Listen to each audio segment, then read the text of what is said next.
Gary, still gave the players the day off yesterday. Is it sometimes better to give them a chance to stew in it, and you also yourself a chance to sort of think, right, where do we go on Thursday in terms of what you say to them? Yeah, I think there comes a time when you need to change a few things. You know, you need to do something different. And I mean, what we did differently was that instead of having our review the following day, which we would have had, I'd done it in the dressing room. And you two were well gone and in bed by the time we left the ground, because we watched the DVD of the game, certainly a big part of it, and had a discussion in the dressing room. And we left the ground, I don't know, 11:30, something like that. Apologies to all girlfriends and family that might have been waiting outside.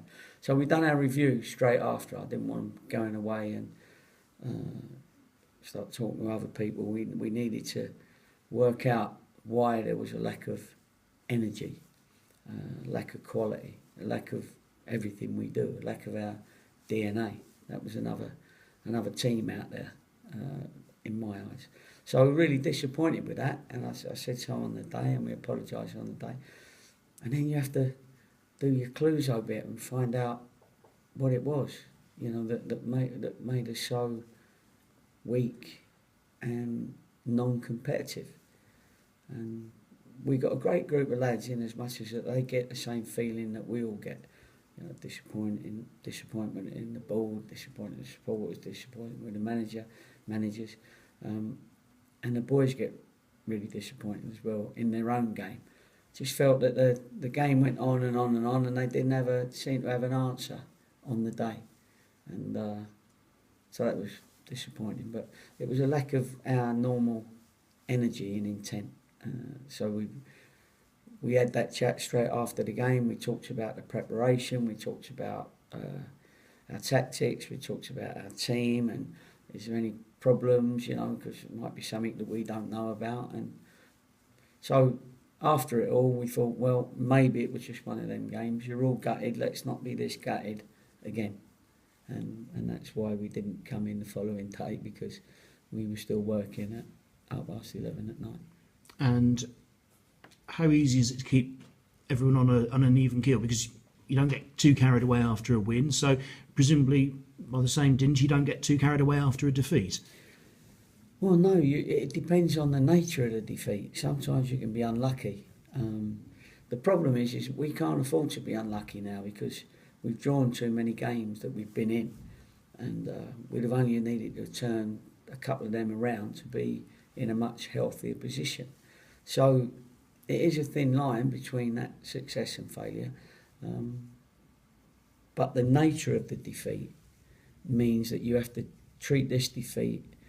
Funny enough, we showed signs of it, I think, against Stevenage at home, against Hartlepool away, against Yeovil away, where we didn't have the energy that's required for us to play our game, and those.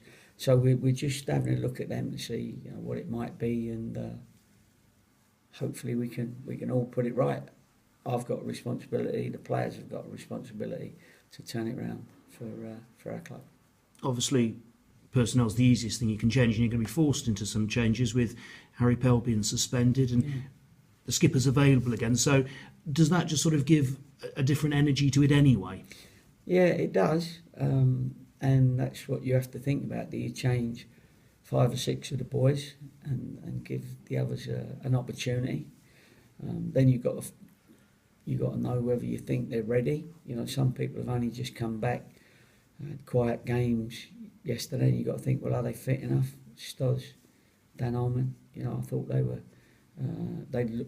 Certainly Holman, that was his 3rd game in a week, and I thought it showed. He didn't look as sharp as he can. And so we had to take them off, you know, towards the end of the game, and yet, you know, one's your vice captain and one was your top goal scorer last year. So it at these times it makes it a little bit more difficult to select a team than if you're winning, or if the last team played very, very well. So we've got some juggling to do, and I can't tell you what's in my head right now, although I've been thinking about it all night on Tuesday, all day on Wednesday, and right up till now. Is it one of these weeks where it doesn't matter about who you're playing, it just happens to be Cambridge, but it's just completely about Cheltenham Town? Yeah, I think you sometimes have to look at it a bit like that, but you can come unstuck like that as well.